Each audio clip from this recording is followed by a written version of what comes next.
Assalamualaikum, jumpa lagi dengan saya, Miss Fafa si pembaca berita. Terima kasih yang sudah subscribe, saya doakan sehat selalu dan lancar rezekinya. Jangan lupa like, komen dan share. Buntut dari keluhan para pedagang Tanah Abang dan pelaku UMKM yang mengaku dagangan makin sepi, akhirnya pemerintah menutup TikTok Shop. Hal ini disampaikan oleh pemerintah dengan keputusan melarang social e-commerce bertransaksi langsung di platform media sosial yang digunakan. Lalu, jika demikian, kapan TikTok Shop tutup secara resmi? Keputusan ini diambil setelah Presiden Joko Widodo mengadakan rapat terbatas di Istana Kepresidenan, Jakarta, pada hari Senin, 25 September tahun 2023 lalu. Tentu saja ini jadi kabar yang menyedihkan bagi seller yang beraktivitas di TikTok dan buyer yang mendapatkan keuntungan dari banyak promonya. TikTok Shop nantinya hanya diperbolehkan sebagai media promosi saja dan bukan melakukan jual beli secara langsung. Jadi fungsinya akan serupa dengan televisi yang mengiklankan produk. Nantinya aturan ini juga akan berlaku pada media sosial yang lain yang masih memungkinkan terjadinya jual beli secara langsung pada platform yang disediakan. Keputusan ini kemudian akan dituangkan dalam revisi Peraturan Menteri Perdagangan Nomor 50 Tahun 2020, yakni Permendak Nomor 50 Tahun 2023. Aturan ini sendiri terkait dengan perdagangan elektronik dan telah ditekan pada Senin lalu. Semua detail telah dibahas bersama dengan Presiden, lengkap dengan sanksi tegas yang akan diberlakukan. Jika melanggar, akan diberikan peringatan hingga penutupan akun media sosial yang melakukan jual beli tersebut. Jika mengacu pada waktu pemberlakuan aturan tersebut, diperkirakan paling cepat akan dilakukan per Selasa, 26 September tahun 2023. Namun demikian pemberlakuan secara umum masih akan menunggu pengumuman resmi, sebab ada satu dan beberapa hal yang harus ditinjau dan dirinci terlebih dahulu. Alasan utama, mengapa TikTok Shop kemudian harus ditutup mungkin adalah keluhan dari pasar yang merasakan anjloknya transaksi yang terjadi selama platform ini. Ada tidak sedikit pedagang yang mengeluh bahwa lapaknya menjadi sepi, dan pasar seperti pasar Tanah Abang juga merasakan hal serupa.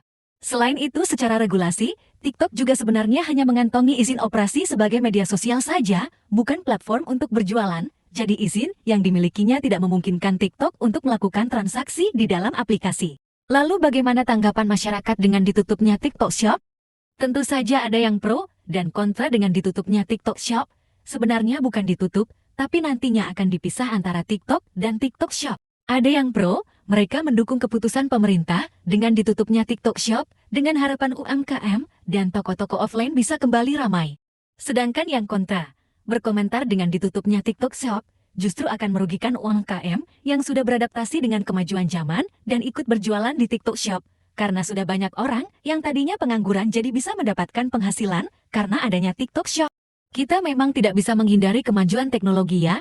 Jadi sepertinya tugas pemerintah untuk bisa juga memberikan edukasi kepada masyarakat untuk belajar dan menyesuaikan diri dengan perkembangan zaman supaya bisa berjualan secara online juga. Yang pertama nanti isinya social commerce itu hanya boleh memfasilitasi promosi barang atau jasa.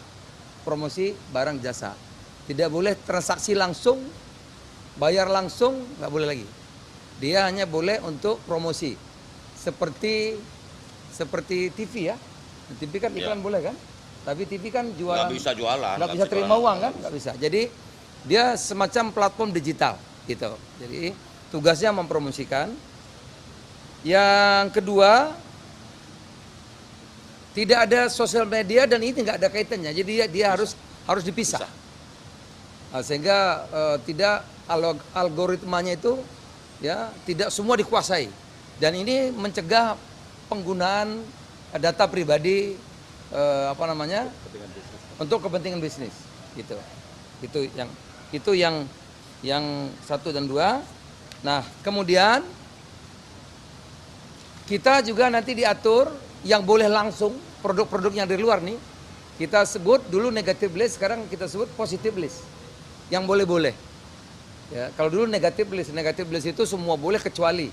Kalau sekarang yang boleh, yang lainnya tidak boleh, gitu, diatur. Ya. Misalnya batik ini kan di sini banyak kok, ya masa mesti impor batik gitu. Ya, kira-kira seperti itu. Berikutnya, yang tadi, yang barang dari luar itu harus sama perlakuannya dengan yang offline yang dalam negeri.